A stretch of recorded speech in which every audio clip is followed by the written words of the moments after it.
So that was a chronological account of how we got from where we are today. I'm sorry, I was very detailed there, but I wanted to give you enough information so you would understand how we departed from conventional wisdom and how we were able to make such a dramatic scientific leap forward.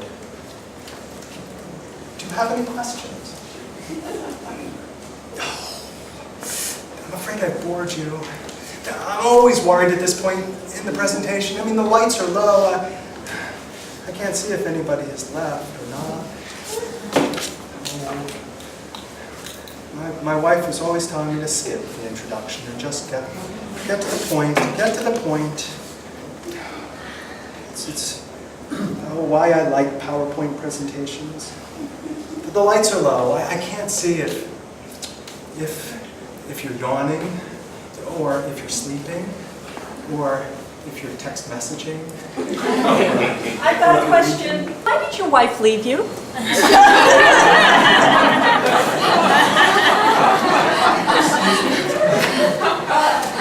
You said earlier that your wife left you this morning.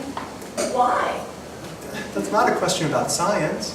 Well, it's what I'm most interested in.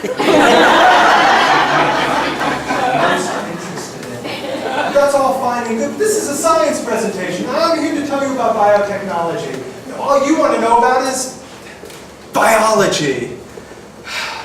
Everywhere I go, people want me to leave the dusty old science in the laboratory. Get to the point, they say. Get to the sexy part. Tell us about the love bug. Get to the point. Get to the point. And the point is, sometimes I lose track of the point.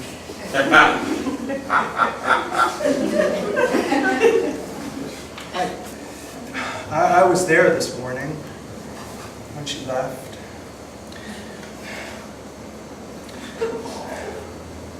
It was a beautiful sunny morning. We were in the kitchen. I wish I hadn't been there. I wish there'd just been a note. You know, like in the movies, when the spouse comes home at the end of the day and finds a note on the kitchen table, held down by a butter knife. It started around last night's dishes. I made a really nice dinner last night. Pasta with artichokes and portobello mushrooms.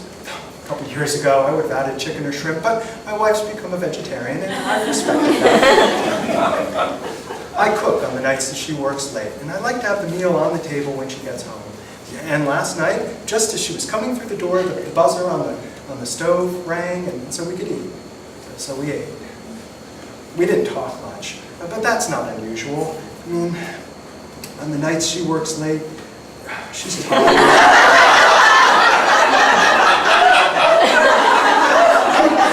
She doesn't have a lot to say. She doesn't want to hear about my work. I mean, a couple years ago she said, I don't want to hear anything more about your work. We have an agreement. The person who cooks doesn't have to clean up. So after dinner, I went up to my study to put the final touches on this presentation. And when I was finished, I joined her bed and we went to sleep. I assumed she did the dishes. I didn't think I needed to verify that assumption. I didn't need to go down to the kitchen to see with my own eyes. She'd always done the dishes in the past. And then this morning, I got up and I went downstairs to make myself coffee. And there they were, in the sink, not even in soapy water.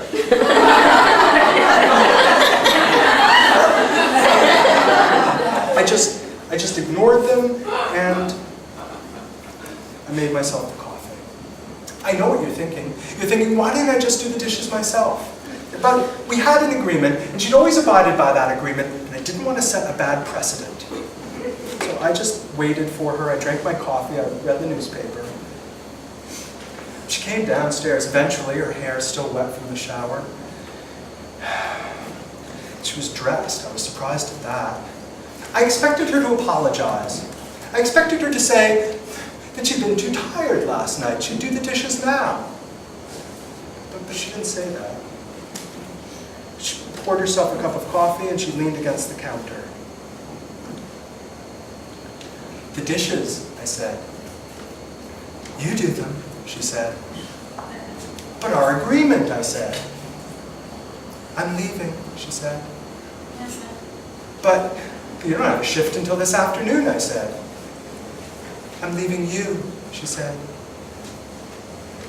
I know this sounds crazy, but I was still focused on our agreements. I mean, if she broke this agreement, would she break all the other ones? I mean, would she still water the plants when I took out the garbage? That's what I was focusing on. And then she said, I'm leaving you for Malcolm. And I forgot about the dishes.